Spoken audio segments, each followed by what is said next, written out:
name's Jen Schultz, and we opened this location in 2012.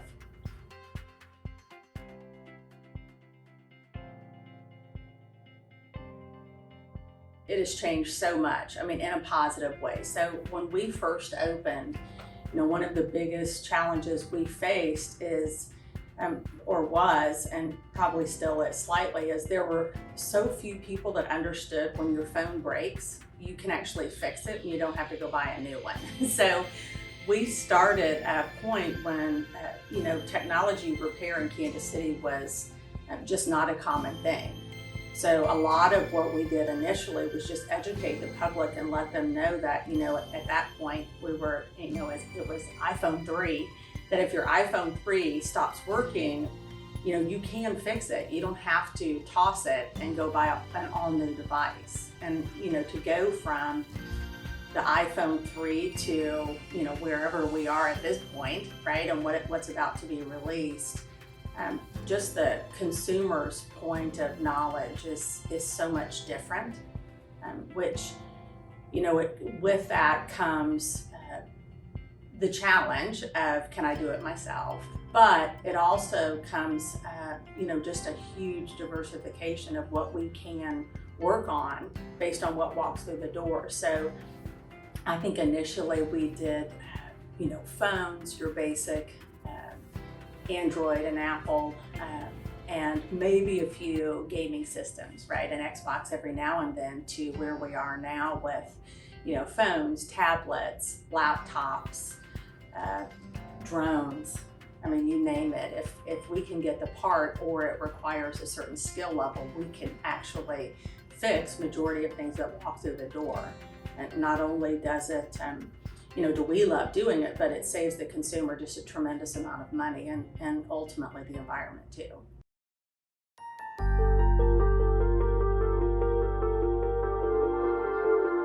I had, in my previous life, worked with a company where I was on the franchisor side. So I was selling their business model to entrepreneurs and spending time with them getting cash flow positive.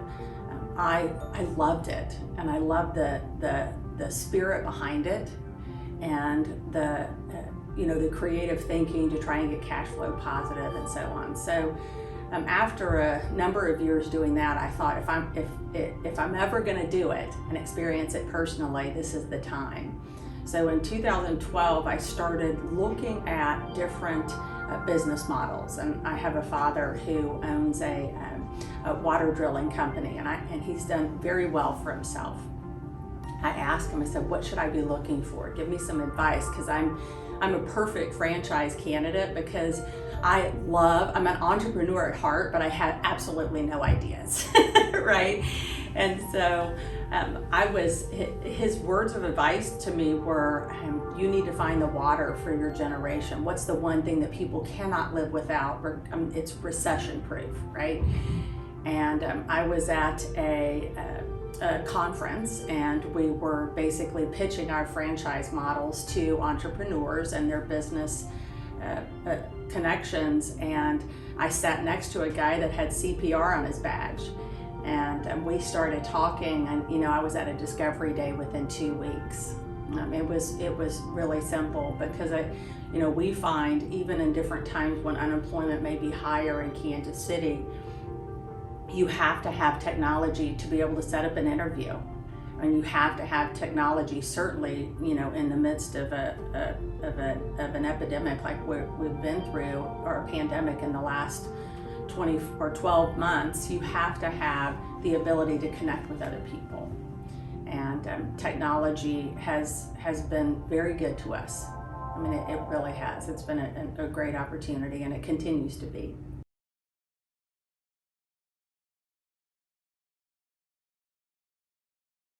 I had a pretty clear idea of what that pressure would feel like, from the standpoint of my family owning their own business and then working with franchisees for such a long period of time. I don't think there's any way to understand the pressure of that until you're actually in it personally.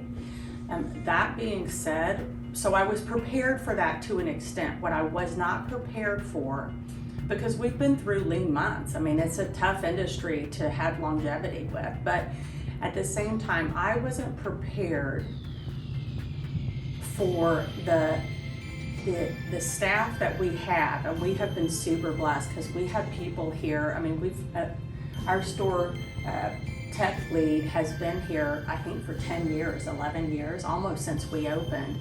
That, you know, if you are involved in your business and it is truly your family business, your staff becomes part of your family, and their desire to see this store succeed, but not at the expense of our principles and knowing that we're an ethical business. It's overwhelmed me. I mean, it truly has overwhelmed me with gratitude. The one thing that we have said from the very beginning, and I'm so proud to say that we have stuck to this, is we have to look ourselves in the mirror every morning when we wake up. And when we go to bed at night, we have to remember everything that we've done. And I would rather do a repair at no cost to the customer than feel like we've taken advantage. So much of the success that we've had in Kansas City, and I think you would find this if you went to individual consumers, carriers, businesses, is we are good, honest, ethical people. And we do excellent work. We don't.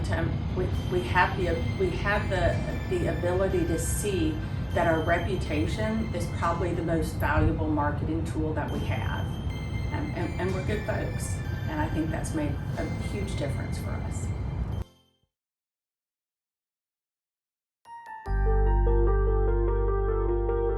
And so many exciting things going on with the.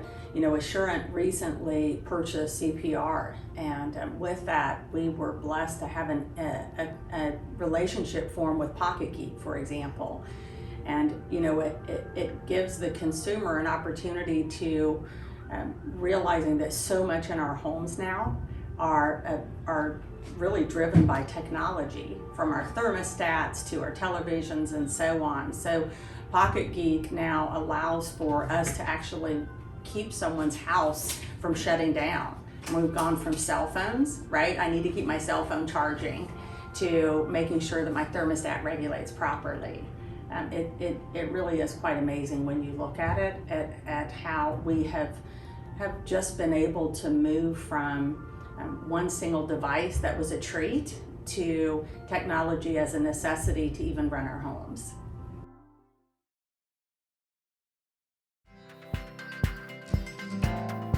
You know, when we started in 2012, I mean, gosh, we've learned so much ourselves. And I would say, you know, I don't know if this outdates me here, but, you know, the word Macgyver was brought up very, very often because, and you know, in 2012, there were hardly any YouTube videos, much less, you know, an actual certification process. So much of what we did, and we learned, you know, we would buy the device, tear it down, practice until we got it right. The challenge with those types of situations is when you have an industry that's that brand new, you have a lot of folks that think they can do something. And if a consumer doesn't recognize you can't make choices on technology based solely on price, you know, they could hear of the guy that's doing repairs in the Walmart parking lot for a screen for $10, and he has no certification, he really doesn't know what he's doing. We would have those same people come to us and say, my phone won't turn on, it won't charge, and it's getting really hot because it was damaged during a repair. So, you know, as much as we appreciate the business, it's heartbreaking when you know that someone has, you know, triple the cost of their repair because the person that worked on it didn't know what they were doing. Not with ill intentions, but there has to be some type of certification process. I mean, certainly for us in the industry to know who is credible and who isn't, but equally so for the actual consumer to know, is this person qualified to work on my device, whatever device it may be.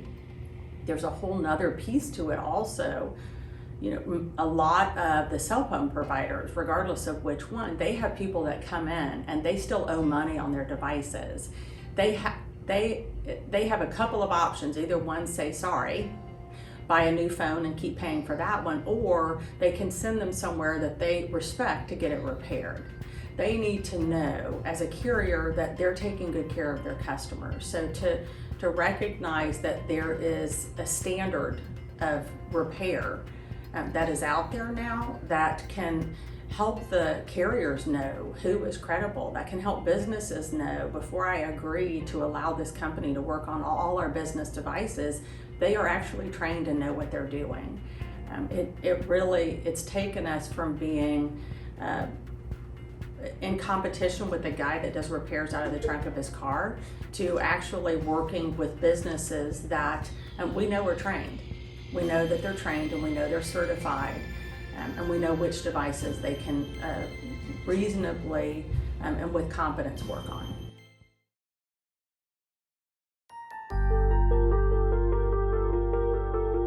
So I like to kind of get people in the mindset of, I know, because as my life has been, I constantly am like, what if I didn't make this decision? Where would I be today?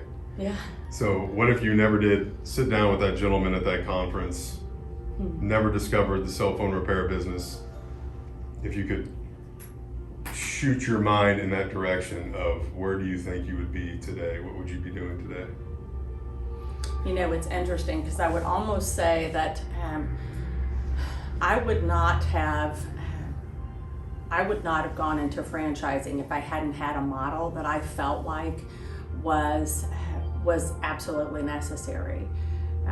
When I take the CPR franchise opportunity or anything like in such industry off the table, I think I'd still be working for someone. I really do. It was that important for me to have a business that, number one, had a certain startup cost, obviously, and hit cash flow positive around a certain period of time. But even more so, I had to know that the business was recession proof. I had to know that it was a business that could change and evolve with the world, right? With how things are going to change and evolve like they do today. This last year has been such a huge testimony to, thank you, I made the right decision, because we have been able to stay open. Our business has been able to step in and help people in a way that, they desperately needed us. People were working from home and their ability to keep their job was dependent upon having technology. I was a great employee because I work really hard, and I think I'd still be there. I really do. I have yet to see, and I continue to look at different franchise opportunities out there. I've yet to find a franchise that fits the bill the way CPR did for me. I really haven't. I'm extremely thankful. I'm thankful to be involved in the CPR franchise, but also to have had the opportunity to get involved as long ago as we did, because we've seen so much growth, and certainly people have come and gone, and not all decisions have been perfect, but it's been a huge gift just to start from 2012 until 2021, and made a lot of great friends along the way.